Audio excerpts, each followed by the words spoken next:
17 जुलाई को होने वाले केमिस्ट्री के सेकंड बोर्ड एग्जाम में अगर तुम्हें अच्छा परफॉर्म करना है तो ये वीडियो तुम्हारे लिए होने वाला है। इस वीडियो के अंदर मैं तुम्हें बताऊंगा कुछ ऐसे चीजें, कुछ ऐसे प्लान, कुछ ऐसे स्ट्रेटेजी जिसे आप फॉलो करके काफी अच्छे से प्रिपरेशन कर सकते हो अपने केमिस्ट्री सब्जेक्ट का।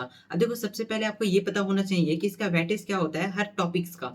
देखो, आपको वेटेज कहाँ से पता चलेगा? वो आपको पता चलेगा ब्लूप्रिंट से। ब्लूप्रिंट एक ऐसा ब्रह्मास्त्र है ना सीजी बोर्ड के लिए, जिसमें आपको हर एक चीज पता चलता है।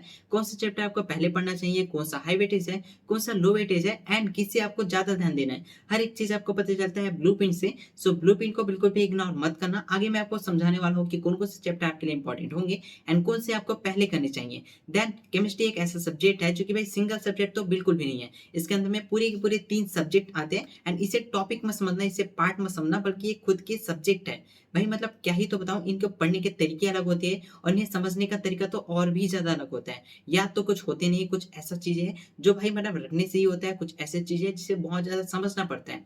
हर एक पार्ट अपने में बहुत ही ज्यादा अलग है। सो सभी के लिए अलग अलग तरीके से पढ़ना होगा और सभी के लिए अलग अलग चीजें इंपॉर्टेंट होगी। अब देखो, ऐसा है कि भाई काफी सारी चीजें होती है हमारी पढ़ाई के लिए एंड उन सभी में से कुछ ही ऐसे होते हैं जो आपके एग्जाम के लिए इंपॉर्टेंट होते हैं एंड कुछ ऐसे होते हैं जो एग्जाम के लिए इंपॉर्टेंट तो नहीं होते बट लाइफ के लिए इंपॉर्टेंट होते हैं। बट अभी सिर्फ 2 ही दिन बचा है तो आपको लाइफ के लिए तो मतलब फिक्र नहीं करनी चाहिए, आपको फिक्र करनी चाहिए एग्जाम के लिए। सो आपको क्या करना है, हर एक पार्ट में कुछ ऐसी चीजें होंगी जो आपको पूरे के पूरे सब्जेक्ट को समझने में बहुत ज्यादा योगदान करेंगे। सो वही चीज आपको पहले करनी होगी। लाइक यहाँ पर देख सकते हो फिजिकल जो है, फिजिकल पार्ट में आपको समझने के लिए चाहिए फार्मूला एंड न्यूमेरिकल्स। देखो, इसमें ज्यादातर फार्मूला बेस्ड क्वेश्चन आते हैं। वैसे तो केमिस्ट्री के अंदर में क्लास 12th में ओनली 3 ही ऐसे चैप्टर है जो कि फिजिकल केमिस्ट्री के अंदर में आते हैं। बहुत ज्यादा इजी चैप्टर है बट इसके जो फार्मूला है वो काफी ज्यादा टफ हो सकते हैं, मैं मानता हूँ। एंड न्यूमेरिकल्स तो भाई क्या ही बोलो, मतलब बहुत ही अच्छे अच्छे क्वेश्चन इसमें आते हैं एंड एग्जाम में भी पूछा जाएगा, ब्लूप्रिंट में आपको पता चल जाएगा। देन है ऑर्गेनिक, जो कि भाई सबसे ज्यादा इसमें टफ होता है केमिस्ट्री का।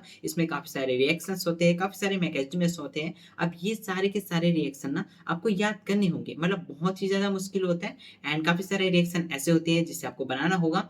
अब आपको इसके बहुत सारे रूल होते हैं जो पता होने चाहिए। अगर रूल नहीं पता है तो आपको इससे रटना पड़ेगा, इसे याद करना पड़ेगा, या कुछ भी ऐसा मतलब ट्रिक बना के इसे पढ़ना होगा, समझना होगा। जैसे भी आपको सही लगे, आपको रिएक्शन जो है वो याद करना है। एंड देखा जाए पूरी के पूरे केमिस्ट्री में 50% पार्ट तो भाई अकेला ले लेता है ऑर्गेनिक केमिस्ट्री। सो ये टफ है, मैं मानता हूँ। एंड इसके बाद है इनऑर्गेनिक, जो कि भाई बहुत ज्यादा इजी होता है। मतलब इसमें पूरा का पूरा थ्योरी होता है एंड इसमें कुछ ट्रेंड्स होते हैं जो आपको फॉलो करनी होती है। बहुत ज्यादा सिंपल है। एंड चलो यहाँ पर मैं आपको बताता हूँ कि आपको हार्ड एंड मीडियम इन लो में किससे रखना चाहिए। अब देखो, मेरे हिसाब से सबसे ज्यादा हाई जो प्रायोरिटी आपको देनी होगी वो ऑर्गेनिक को देनी चाहिए, क्योंकि 50% पार्ट तो ऑर्गेनिक ही है एंड सबसे ज्यादा क्वेश्चन वहीं से पूछे जाएंगे। देन है मीडियम, इसमें आप फिजिकल को दे सकते हो क्योंकि इसमें 3 ही चैप्टर है जो कि उतने भी ज्यादा टफ नहीं है, मतलब मीडियम लेवल के हैं।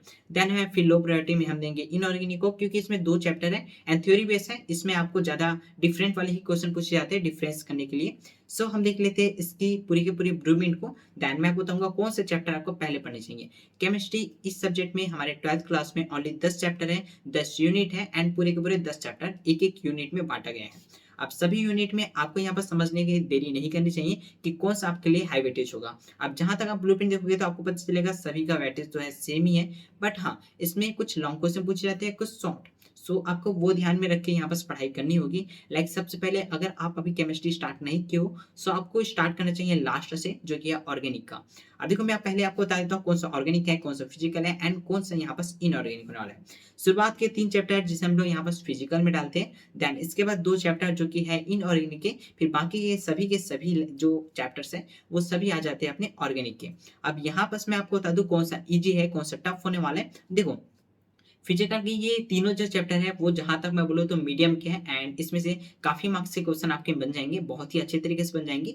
कुछ ही आपको यहाँ पर पढ़ाई करनी होगी एंड जिन्हें बहुत ही अच्छा मार्क्स चाहिए, आप फुल में फुल चाहिए, मतलब 70 आउट ऑफ 70, सो उनके लिए सभी चीजें पढ़नी होगी, अच्छे से पढ़नी होगी। बाकी मैं आपको समझा रहा हूँ कि ये जो तीनों चैप्टर वो मीडियम लेवल के हैं एंड काफी अच्छे हैं। देन इसके बाद आता है यहाँ पर इनऑर्गेनिक, दोनों ही चैप्टर बहुत ज्यादा ईजी है। एंड फिर आ जाते हैं ऑर्गेनिक। ऑर्गेनिक तो वैसे सभी के सभी टफ होते हैं बट इसमें भी 2-3 चैप्टर ऐसे हैं जो आपके लिए इजी होंगे, बहुत ज्यादा इजी होंगे। लाइक सबसे पहले बायोमोलिक्यूल, जो कि 10वां चैप्टर है, जैव अणु। देन यहाँ पर से एमिन, ये दोनों ही चैप्टर सबसे ज्यादा इजी है पूरे के पूरे केमिस्ट्री में, जिसे आप आधे घंटे में, विद आधे घंटे में ठीक है 30 मिनट्स में कंप्लीट कर सकते हो बहुत ही अच्छे तरीके से। सो आपको पहले यही करना चाहिए मेरे ख्याल से। पहले आप यहाँ पर बायोमोलिक्यूल जो है वो कंप्लीट कर लें, देन एमिन जो है वो आप कंप्लीट कर लेना एंड उसके बाद आप विलियन जो है सॉल्यूशन जो कर लेना। देन फिर ये सेकंड जो यूनिट है सेकंड चैप्टर, फिर थर्ड एंड उसके बाद फोर्थ एंड फिफ्थ कर लेना। इसके बाद यहाँ पास बचते हैं आपके पूरे के पूरे 3 चैप्टर जो कि सबसे ज़्यादा टफ होंगी। ठीक है, सबसे ज़्यादा टफ ये तीनों ही चैप्टर होने वाले, छठवां, सातवां एंड आठवां।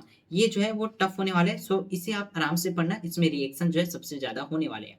अब यहाँ पास मैं आपको बता देता हूँ कि ब्लूप्रिंट में तो इससे आपको साफ दिख रहा होगा कि कौन से चैप्टर से कितने मार्क्स के क्वेश्चन पूछे जा रहे हैं।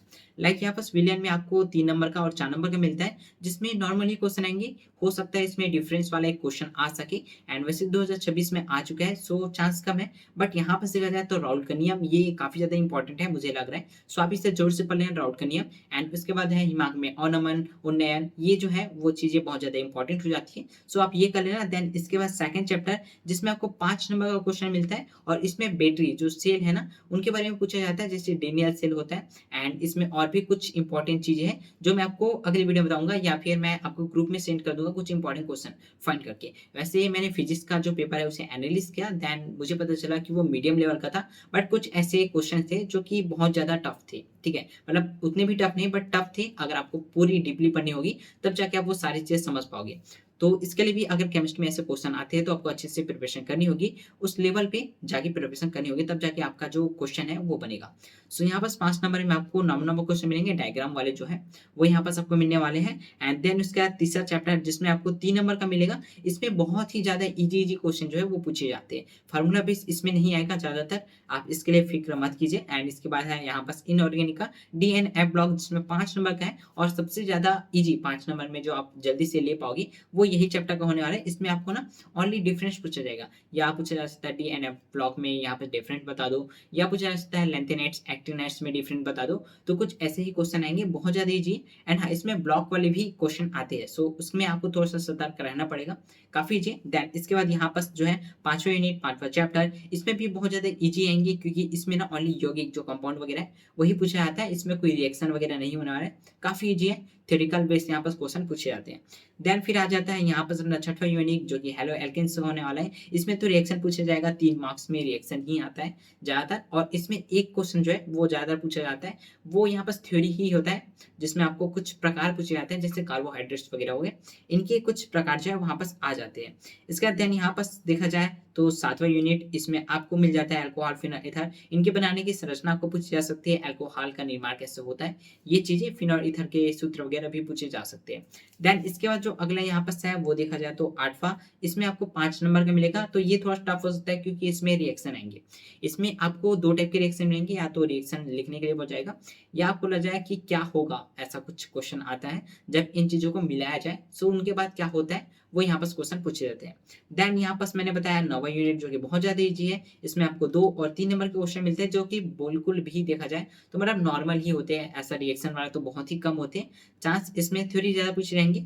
लाइक यहाँ पास आपको एमीन के बारे में पूछा जा सकता है, या कुछ यौगिक के बारे में पूछा जा सकता है, जैसे यहाँ पास प्रोटीन के बारे में भी पूछा जा सकता है। बाकी अब प्रोटीन का जो ज्यादातर क्वेश्चन है ना वो आता है यहाँ पास बायोमोलिक्यूल मतलब कि जैव अणु वाले चैप्टर से। सो ये तो यार पूरा बायोलॉजी का एक चैप्टर था 11th क्लास में, जैव अणु नाम का ही, सेम बायोमोलिक्यूल नाम का ही। सो वैसा ही है, बहुत ज्यादा इजी है, एंड जो मैथ वाले उनके लिए भी इजी होगा क्योंकि इसमें डीएनए आरएनए यही सारे क्वेश्चन आते हैं। सो हाँ, डीएनए आरएनए में पूछा जा सकता है अंतर शायद तक, मतलब ये इंपॉर्टेंट है, सो आप जरूर से कर लेना ये सारी चीजें।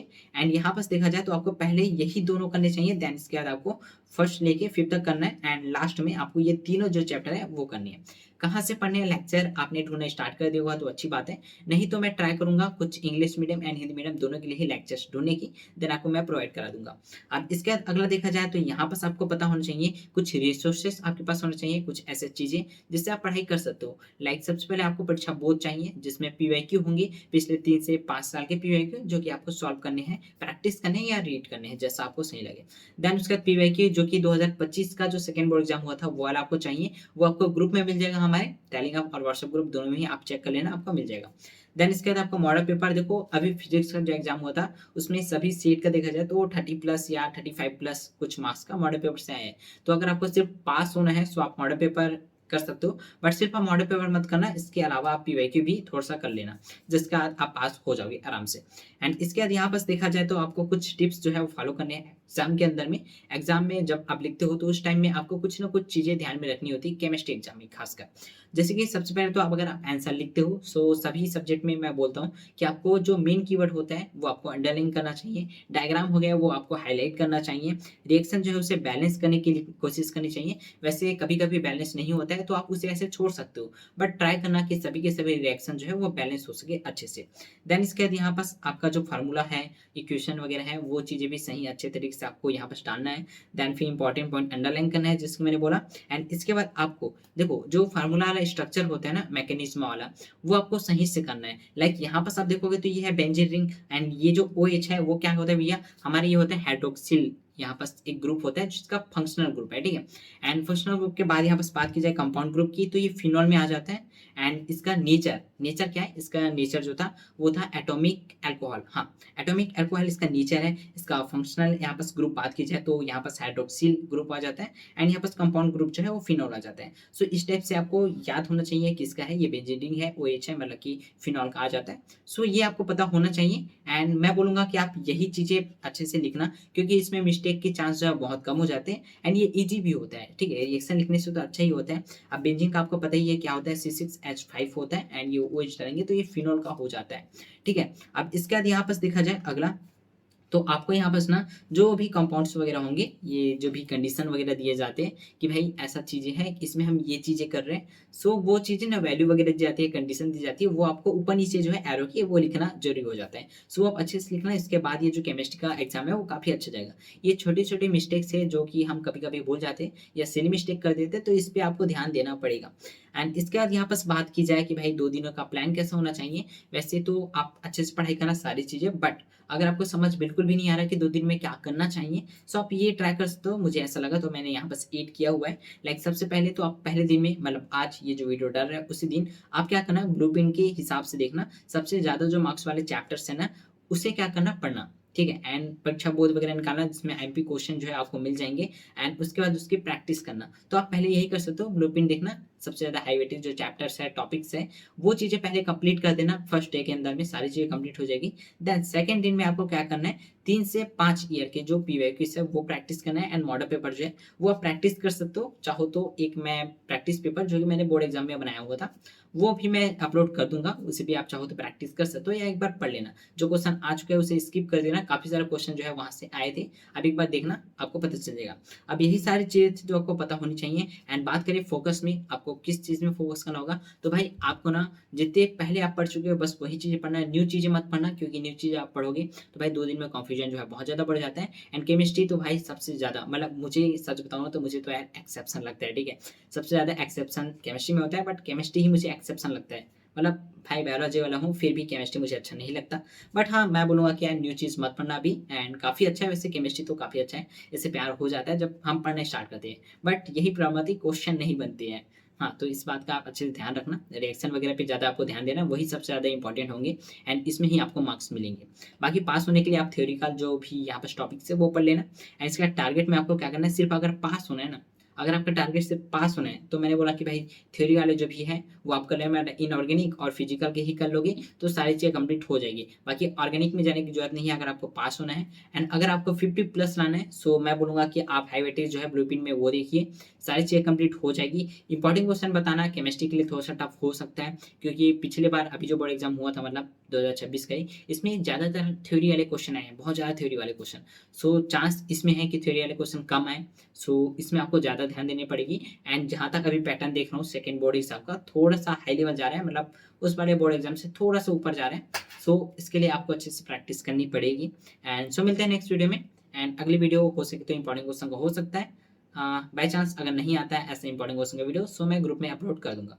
तब तक के लिए बाय-बाय, अच्छे से पढ़ाई करते रहिए एंड आप सभी लोग को ऑल द बेस्ट। आपका एग्ज़ाम अच्छा जाए, मैं उम्मीद करता हूँ।